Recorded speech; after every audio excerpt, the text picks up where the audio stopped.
પહેલો પ્રશ્ન છે, નીચેનામાંથી કોનો સમાવેશ આલેખના પ્રકારમાં થતો નથી? તો પહેલાં તો આપણને એ ખબર હોવી જોઈએ કે આલેખમાં કેટલા પ્રકાર છે, કોનો સમાવેશ થાય છે. તો આલેખમાં એક તો આવૃત્તિ ચક્ર આવે, પછી આવૃત્તિ બહુકોણ આવે, સંચય આવૃત્તિ બહુકોણ આવે, ચિત્રાકૃતિ ના આવે.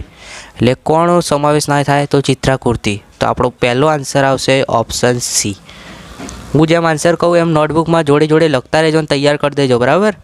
ચલો બીજો પ્રશ્ન, સ્તંભ આકૃતિના કેટલા પ્રકાર છે? તો સ્તંભ આકૃતિના કેટલા પ્રકાર છે ભાઈ? 3 પ્રકાર છે, બરાબર? ઓપ્શન એ આવશે 3. ત્રીજો પ્રશ્ન, માનવ વિકાસ આંકનું મહત્તમ મૂલ્ય કેટલું હોય છે? બરાબર, તો માનવ વિકાસ આંક જે છે એનું મૂલ્ય કેટલું હોય છે? 100 કરતાં ઓછું હોય છે, 100 હોય છે, 1 કે 0. તો યાદ રાખજો વિદ્યાર્થી મિત્રો, જ્યારે મહત્તમ મૂલ્ય કહે તો એ કેટલું હોય? 1 હોય. Option D. ક્લિયર? તો ત્રીજામાં તમારે લખી દેવાનું 1. ત્યારબાદ ચોથો પ્રશ્ન જોઈશું આપણે, કયો ખ્યાલ ગુણાત્મક છે? તો આર્થિક વિકાસ, રાષ્ટ્રીય આવકનો વૃદ્ધિ દર, આર્થિક વૃદ્ધિ કે માથાદીઠ આવકનો વૃદ્ધિ દર? તો સાચો જવાબ આવશે આર્થિક વિકાસ. આ છે એ શું છે? આ ખ્યાલ જે છે કેવું છે? ગુણાત્મક છે. તો આન્સર આવશે ઓપ્શન એ આર્થિક વિકાસ. 5મો પ્રશ્ન સ્ક્રીન ઉપર તમે જોઈ શકો છો, નીચેનામાંથી કયા કારણને લીધે સાટા પ્રથા મર્યાદાવાળા બની છે? તો કયા કારણને લીધે સાટા પ્રથા જે છે મર્યાદાવાળી બની છે? તો તમે સ્ક્રીન ઉપર જોઈ શકો છો. પહેલું છે વિનિમય સરળતા, મૂલ્યના સંગ્રહમાં સરળતા, ખેતીની શોધ કે શહેરીકરણ? તો આન્સર આવશે બી, મૂલ્યના સંગ્રહમાં સરળતા કારણે સટ્ટા પ્રથા મર્યાદાવાળી બની છે, બરાબર? તો ઓપ્શન બી આવશે 5માં.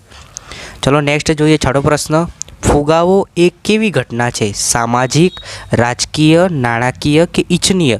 તો હંમેશા યાદ રાખવાનું, ફુગાવો જે છે સામાજિક ઘટના છે. કેવી છે ભાઈ? સામાજિક ઘટના છે, બરાબર? ચલો નેક્સ્ટ તમે સ્ક્રીન ઉપર જોઈ શકો છો 7મા નંબરનો જે પ્રશ્ન છે એની અંદર તમને એમ કીધું છે, ભારતમાં આરબીઆઈની સ્થાપના કયા વર્ષમાં થઈ હતી? તો રિઝર્વ બેંક ઓફ ઇન્ડિયાની સ્થાપના એ ઈસવીસન 1949માં થઈ હતી. એટલે 7મામાં આવશે ઓપ્શન બી 1949. 8મો પ્રશ્ન છે, વિશ્વમાં સૌપ્રથમ બેંક કયા દેશમાં સ્થપાઈ હતી? તો તમને ઓપ્શન આપ્યા છે ભારત, સ્પેન, અમેરિકા, ઇટાલી. તો યાદ રાખજો, સમગ્ર વિશ્વમાં સૌપ્રથમ બેંક જે છે એ સ્પેનમાં સ્થપાઈ હતી. ઓપ્શન બી આવશે પ્રશ્ન નંબર 8માં, ઓપ્શન બી. ત્યારબાદ 9મો પ્રશ્ન છે, Indian council of medical research ગ્રામ્ય ક્ષેત્રે વ્યક્તિની ખોરાકમાં ન્યૂનતમ દૈનિક કેટલી કેલરી નક્કી કરી છે? તો યાદ રાખજો કેટલી કેલરી? 2400 કેલરી, બરાબર? તો 2400 ક્યાં છે? Option A. ક્લિયર? ચલો નેક્સ્ટ 10મો પ્રશ્ન, બેરોજગારીના પ્રકારો નક્કી કરવા માટેના 4 માપદંડ જે છે એ કોણે રજૂ કર્યા છે? કેન્સ, રાજકૃષ્ણ, પિંગુ કે મહાલનોબિસ? તો મહાલનોબિસ જે છે એ ના આવે, બરાબર? અહીંયા જો બેરોજગારીના પ્રકારો નક્કી કરવાના માપદંડો, તેમાં આવશે રાજકૃષ્ણ. Option B રાજકૃષ્ણ. વિદ્યાર્થી મિત્રો, હવે આપણે જોઈશું વિભાગ બી. તમે હજી સુધી ચેનલને સબસ્ક્રાઈબ ન કરો તો નીચે જુઓ સીઆર એજ્યુકેશનની બાજુમાં લાલ કલરનું જે સબસ્ક્રાઈબનું બટન છે, ખાસ દબાવી દેજો, જેથી દરેક વિષયના પેપર સોલ્યુશનના વિડીયો સૌપ્રથમ તમને મળતા રહે. વાત કરીએ વિદ્યાર્થી મિત્રો, પહેલો પ્રશ્ન છે, વૃત્તાંશ આકૃતિ એટલે શું? બરાબર? તો વૃત્તાંશ આકૃતિની તમારે વ્યાખ્યા લખવાની છે. દરેક પ્રશ્નના 1 માર્ક્સ છે.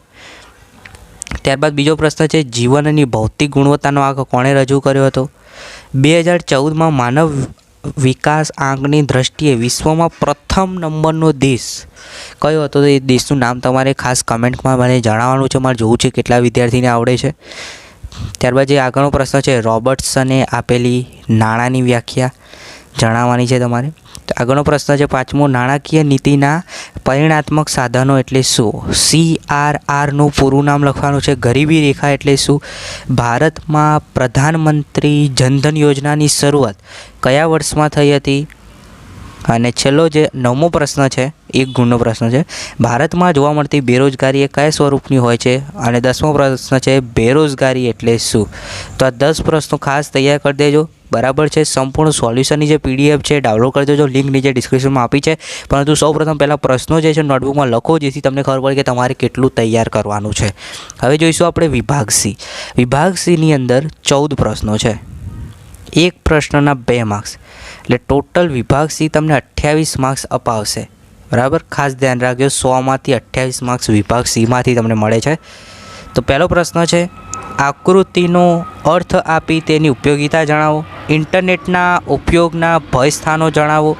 અર્થશાસ્ત્રમાં આકૃતિ અને આલેખનું મહત્ત્વ દર્શાવતા 4 મુદ્દા તમારે જણાવવાના છે.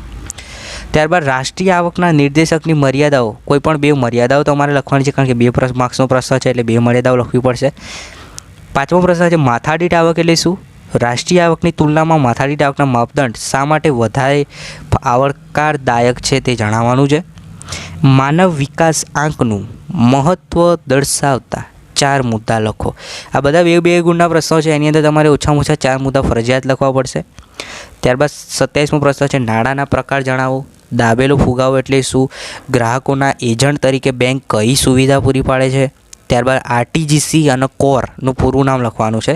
હવે જે 31મો પ્રશ્ન છે એ અથવામાં છે, 2માંથી તમારે કોઈ પણ એક પ્રશ્ન લખવાનો છે. 2માંથી તમે એક ખાસ તૈયાર કરી દેજો. સાપેક્ષ ગરીબી એટલે શું? ઉદાહરણ આપી સમજાવો. એ ન લખો તો ગરીબી રેખાની મર્યાદા. આ બંને પ્રશ્નો તમને ખૂબ ઉપયોગી થશે. પ્રથમ પરીક્ષામાં તો આવશે જ, પરંતુ આવનારી જે દ્વિતીય પરીક્ષા છે અને ગુજરાત બોર્ડની પરીક્ષા છે એમાં પણ દર વખતે તમને જોવા મળશે, તો ખાસ તૈયાર કરી દેજો.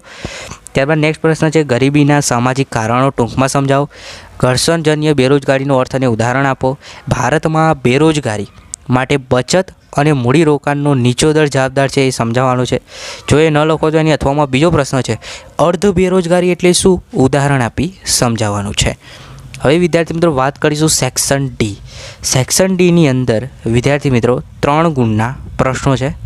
તમારે 9 પ્રશ્નો લખવાના છે, એટલે કે વિભાગ ડીમાંથી તમને 27 માર્ક્સ મળશે. તો પહેલાં ક્વેશ્ચન કયા તમારે તૈયાર કરવાના છે જોઈ લો. આકૃતિ અને આલેખ દોરતી વખતે ધ્યાનમાં રાખવાની બાબતો જણાવો.